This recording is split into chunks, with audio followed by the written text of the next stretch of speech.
तो दोस्तों, क्या आपने कभी सोचा है कि किसी लीडर में और किसी मास लीडर में क्या अंतर होता है? नई पीढ़ी की जो नेता है चिराग पासवान, तेजस्वी यादव, अखिलेश यादव, क्या वो मास लीडर हैं? क्या वो जन नेता बन चुके हैं? और एक लीडर और मास लीडर में क्या अंतर होता है? अगर हम आपको कहें कि भारत के जो पूर्व प्रधानमंत्री थे डॉक्टर मनमोहन सिंह, वो मास लीडर नहीं थे, लेकिन फिर भी वो 2 बार भारत के प्राइम मिनिस्टर बन गए, तो आपको लगेगा कि यह क्या बात हुई। लेकिन मास लीडर और लीडर मतलब कि जन नेता और नेता में अंतर समझना बड़ा महत्वपूर्ण है। जब आप अंतर समझेंगे तब आपको यह भी पता लग जाएगा कि चिराग पासवान मास लीडर हैं या नहीं, तेजस्वी मास लीडर बन चुके हैं या नहीं, अखिलेश यादव मास लीडर हैं या अभी नहीं बन पाए हैं। आज मास लीडर और लीडर में जो अंतर है इस पर बातचीत करेंगे। और मनमोहन सिंह कैसे मास लीडर नहीं थे? नरेंद्र मोदी की सरकार में विदेश मंत्री एस जयशंकर जो हैं वो दूसरी बार विदेश मंत्री बन गए हैं, लेकिन वो कोई मास लीडर नहीं है। इन तमाम चीजों को आपको बताएंगे कि आखिरकार ऐसा कैसे। आगे बातचीत करने से पहले हमारा नमस्कार स्वीकार करिए। हमारा नाम मोहित कुमार सिंह है और अगर आपको लगा हो कि टॉपिक यह अच्छा है तो हम आपसे एक रिक्वेस्ट करेंगे कि इस वीडियो पर 2000 लाइक आप पूरा करिए और 1000 कमेंट का लक्ष्य रखेंगे। कमेंट में आप लिख कर बताइएगा कि अगला टॉपिक क्या होना चाहिए और फिलहाल लीडर और मास लीडर वाले वीडियो को अंत तक देखिएगा। सबसे पहले बात करते हैं कि मनमोहन सिंह कैसे मास लीडर नहीं थे। मनमोहन सिंह प्रधानमंत्री बने तो वो अपने काबिलियत के दम पर और उस वक्त की राजनीतिक परिस्थिति जो थी उसके आधार पर बन गए। मनमोहन सिंह जब वित्त मंत्री थे, उन्होंने भारत को आर्थिक तौर पर जो राय दिया, जो उन्होंने नीति बनाया, उसकी पूरी दुनिया में चर्चा हुई। सारी दुनिया उनको सैल्यूट करती है एक अर्थशास्त्री के तौर पर। यह मनमोहन सिंह की काबिलियत है। लेकिन वही मनमोहन सिंह इन तमाम चीजों को करने के बाद जब साल 1999 में पहली बार डायरेक्ट इलेक्शन में चुनाव लड़ते हैं, डायरेक्ट इलेक्शन का मतलब कि जिसमें जनता वोट देती है, तब वो दिल्ली के एक संसदीय क्षेत्र से बीजेपी के कैंडिडेट से चुनाव हार जाते हैं। अब यहां पर आपके मन में सवाल आएगा कि मनमोहन सिंह को तो पूरी दुनिया सैल्यूट करती थी, वो चुनाव हार कैसे गए? और यहीं से आपको हल्का सा समझ में आया होगा कि कौन लीडर है और कौन मास लीडर है। जब मनमोहन सिंह प्रधानमंत्री बने तो 33 साल तक वो सांसद रहे, लेकिन कभी भी वो जनता के द्वारा नहीं चुने गए। वो कभी चुनाव नहीं उन्होंने लड़ा और जिस बार चुनाव लड़ा उस बार उनकी हार हुई। और मनमोहन सिंह के बारे में हमने इसलिए कहा कि वो मास लीडर नहीं थे क्योंकि मनमोहन सिंह का किसी भी एक बड़े वर्ग पर कोई ऐसा डायरेक्ट प्रभाव नहीं था कि वो उस वर्ग का वोट दिला देंगे। और कोई भी मास लीडर तब होता है, जननेता तब होता है जब जनता का एक बड़ा वर्ग, समाज का एक बड़ा धड़ा उसको अपना नेता मानता है, उसके इशारे पर वोट करता है, उसके कहे अनुसार कामों को करने लगता है।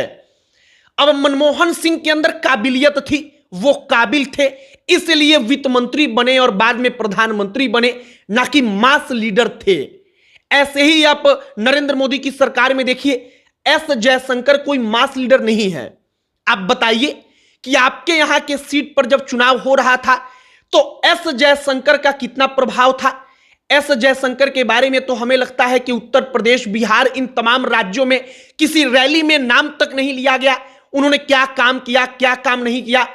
और यही बताता है कि एस जयशंकर अपने काबिलियत के दम पर विदेश मंत्री हैं, मतलब कि वो आईएफएस ऑफिसर रहे हैं, इंडियन फॉरेन सर्विसेज में रहे हैं। उनको पता है कि डिप्लोमेसी क्या होती है, डिप्लोमेटिक मूव किसी भी कंट्री का किस परिस्थिति में क्या होना चाहिए, और इसके कारण वो विदेश मंत्री के पद पर बैठे हैं, ना कि वो कोई मास लीडर हैं।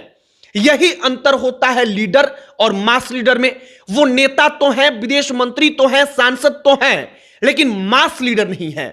वैसे ही अगर आप नई पीढ़ी के ऊपर आएंगे तो नई पीढ़ी के ऊपर बात करने से पहले हमें समझना होगा कि मास लीडर इसके पहले कौन था। अब अगर जेपी नारायण की बात की जाए तो उनके एक इशारे पर जनता कुछ भी करने को आतुर थी। वो मास लीडर का बड़ा उदाहरण आप महात्मा गांधी के बारे में पढ़ेंगे तब आपको पता चलेगा कि उस वक्त पर महात्मा गांधी के प्रति लोगों की दीवानगी क्या थी। वो उदाहरण होता है जन नेता का, मास लीडर का। हम ऐसा बिल्कुल नहीं कह रहे हैं कि मास लीडर चुनाव लड़कर वोट हासिल करता है तभी वो मास लीडर बनता है, लेकिन उसका प्रभाव सीधे तौर पर समाज के कितने बड़े वर्ग पर है, इस बात से निर्धारण होता है कि वो लीडर है या मास लीडर है। अब उसी प्रकार से लालू प्रसाद यादव नो डाउट वो एक मास लीडर है, जन नेता है, क्योंकि समाज के एक बहुत बड़े वर्ग पर उनका ऐसा प्रभाव है कि वो उनके लिए कुछ भी करने को तैयार है। नई पीढ़ी के ऊपर जब आप आएंगे, चिराग पासवान हुए, तेजस्वी यादव हुए, अखिलेश यादव हुए, ये जो तमाम नेता हैं वो लीडर हैं या मास लीडर हैं, वो जन नेता बन पाए हैं या नहीं, इसके बारे में अगर हम आज ही कोई बात कहें तो शायद ये जल्दबाजी होगी। क्योंकि इस लोकतांत्रिक देश में कोई एक आंदोलन ऐसा होता है जो आंदोलन किसी जन नेता को पैदा कर देता है, और हो सकता है कि कल को चिराग पासवान किसी आंदोलन के बाद जन नेता के रूप में उभर जाए, तेजस्वी यादव का कद बढ़ जाए, अखिलेश यादव का कद और बढ़ जाए। इसीलिए इन नई पीढ़ी के लोगों का राजनीतिक पारी जो है वो अभी लंबा समय बचा हुआ है। लेकिन फिलहाल मास लीडर और लीडर में जो अंतर होता है, हमने आपको उदाहरण से समझाया कि कैसे एस जयशंकर एक बढ़िया नेता हो सकते हैं लेकिन मास लीडर नहीं है। मनमोहन सिंह लीडर थे, प्राइम मिनिस्टर बन गए, लेकिन वो मास लीडर नहीं थे। उसी प्रकार से आप नई पीढ़ी के चिराग पासवान, तेजस्वी यादव, अखिलेश यादव, इन तमाम लोगों के बारे में भी आकलन कर सकते हैं। फिलहाल मास लीडर और लीडर में अंतर समझना इसलिए जरूरी है क्योंकि आमतौर पर हर कोई किसी भी नेता के आगे जन नेता लिख देता है, मास लीडर लिख देता है। लेकिन आप समझिए इस बात को कि जन नेता वो जिसका एक जो समाज है उस समाज के बड़े वर्ग पर बड़ा प्रभाव हो, वो बड़ा प्रभाव रखता है, वो मास लीडर है। ना कि राज्यसभा सांसद बन जाने से, किसी एक सीट से चुनाव जीत जाने से कोई भी नेता जन नेता बन जाएगा। आपकी क्या इस पर राय है? नई पीढ़ी के जो लोग हैं, चिराग हुए, तेजस्वी हुए, अखिलेश हुए, इन तमाम लोगों के बारे में आप क्या कहेंगे? कमेंट बॉक्स में लिखकर बताइएगा। वीडियो यहीं पर समाप्त करते हैं। आप हमारे साथ जुड़ जाइएगा। अंत में फिर याद दिलाएंगे कि 2000 लाइक वीडियो पर पहुंचाना है। कमेंट बॉक्स में लिखकर बताना है कि अगला टॉपिक क्या होना चाहिए, तो ये बिल्कुल मत भूलिएगा। अब अंत में हमारा परिचय, हमारा नाम मोहित कुमार सिंह है। बहुत बहुत धन्यवाद।